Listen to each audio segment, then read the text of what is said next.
pane ia i le foe, ai mapu i le to'o e pe o le fitalainga i le fale manonu. Mapu ane i nia fane, ai lafo le taula o lo sai malolo, pe o le fitalainga i le waa o le sanga lala. Ai alo mai a tātou whaafitai, wha manu i lo tātou atua. Ni au tau mita i lona suafa pa ia oli loto e sa ili i le li. Sa ili ia au tau i le li ma lona malosi. Sa ili i ona fofonga aua le au noa. I le suafa o le tama, ma le alo, ma le anganga pa ia. Tātou te talo fatasi, te talo le anganga pa ia. Anganga pa ia e, ki o mai a whatumu loto au.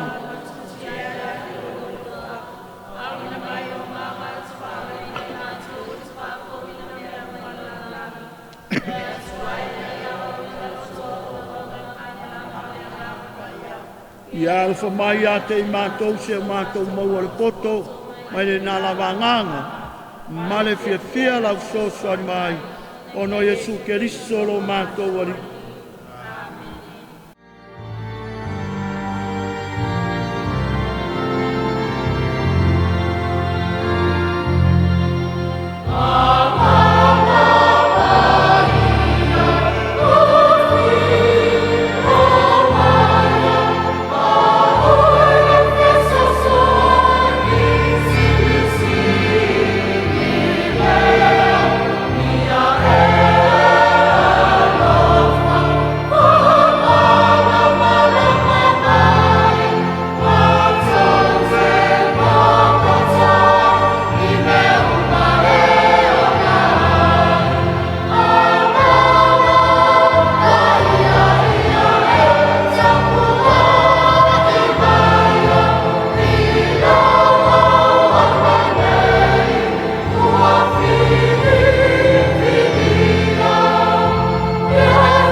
Fantasi le li mautou.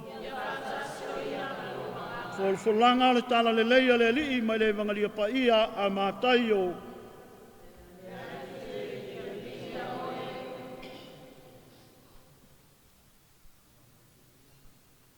Ua wala awatu e ia o na soo e to se fulu male to alua.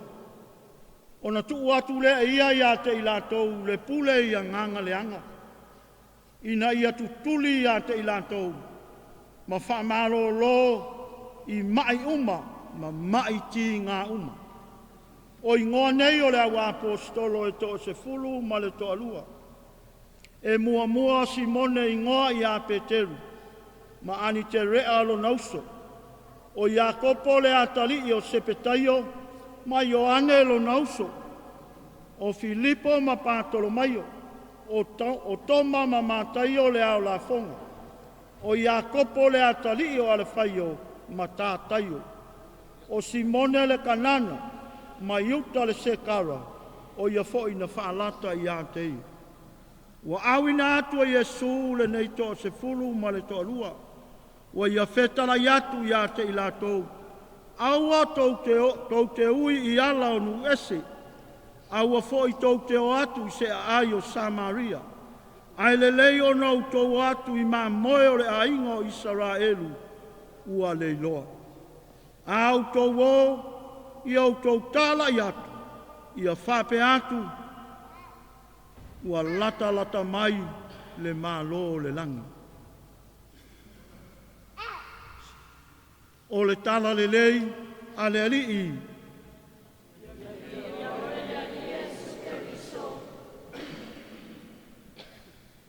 E tolu ni tai ala ua au mai mo i tātou.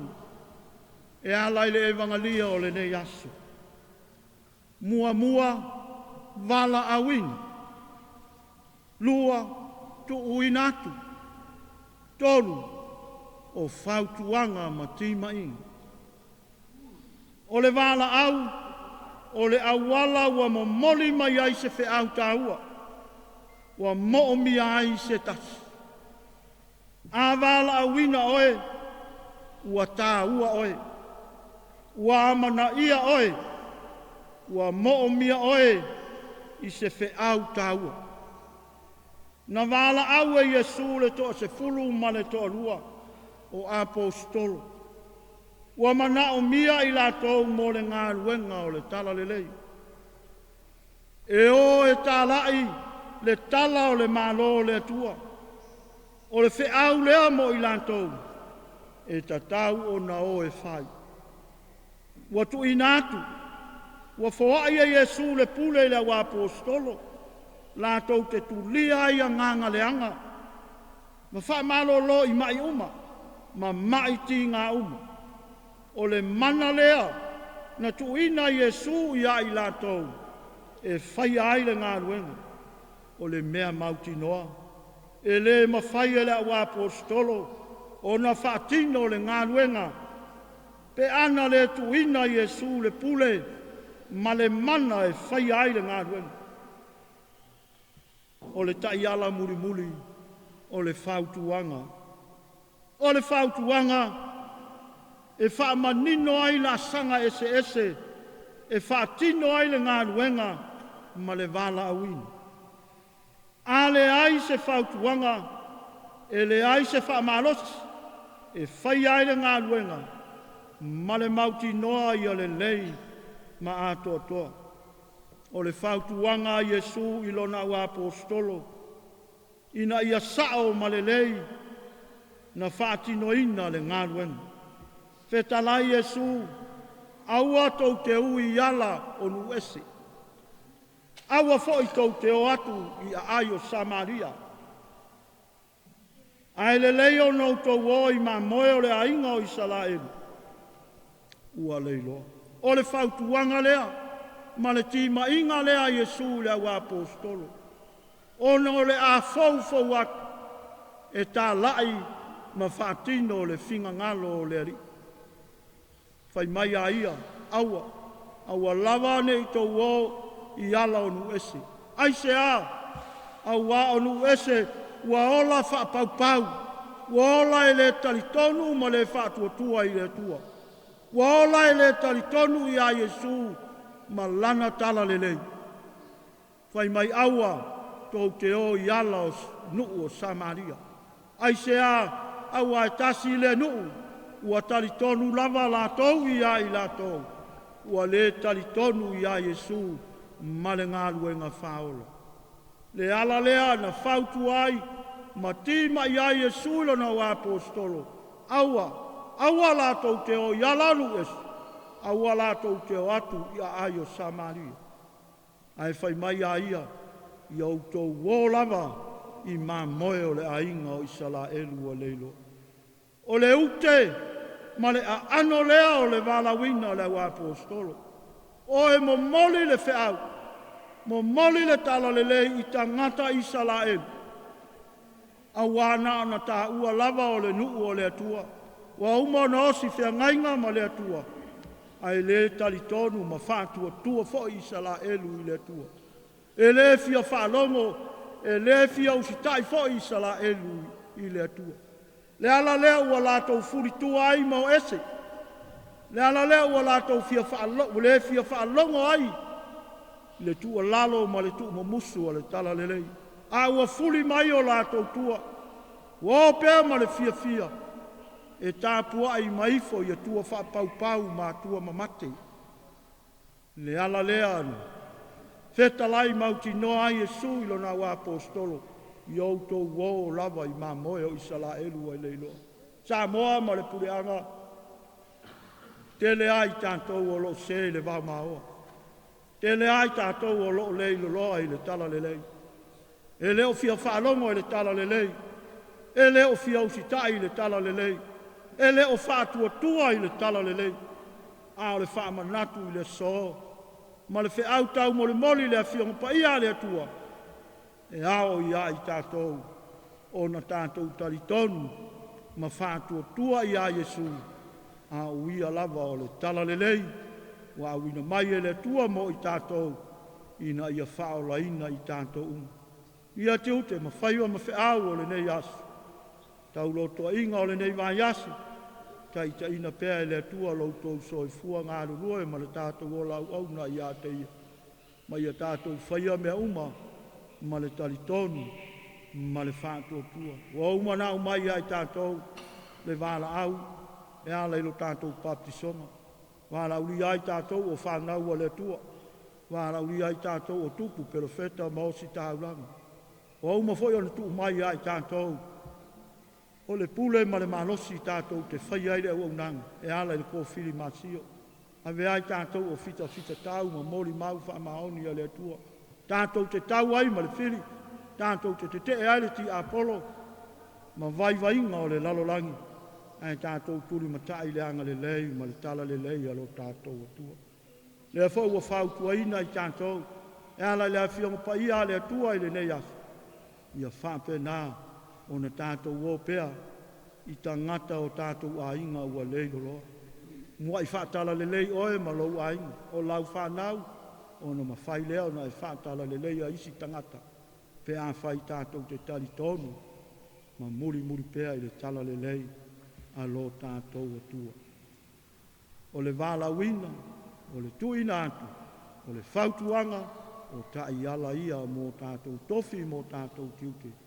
Tātou te muri tai ai, e manu i ai. Whaiva ma tiuti o si o tātou atunu. Ai ale ka le sia ma le tala le lei.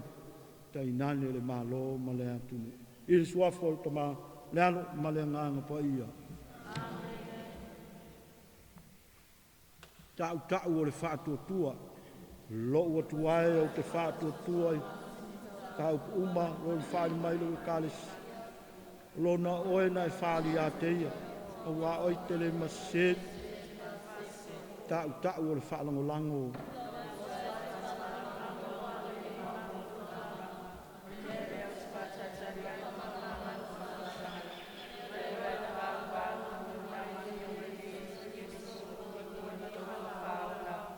Tau o le alofa.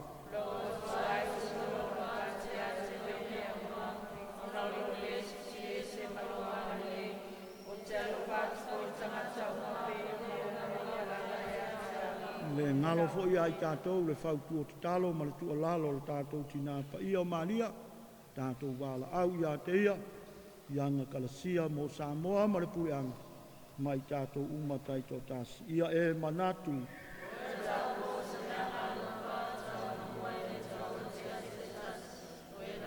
suru whai atu ia te oe whāto ngātu i lau pupu mai ma lau sosa mai i me leo sau e fo ia ma le loko malosi lau whalango i a te oe. Nga unei o le tangata ang sala suru atu i o au, te nofo mai o i o rumu.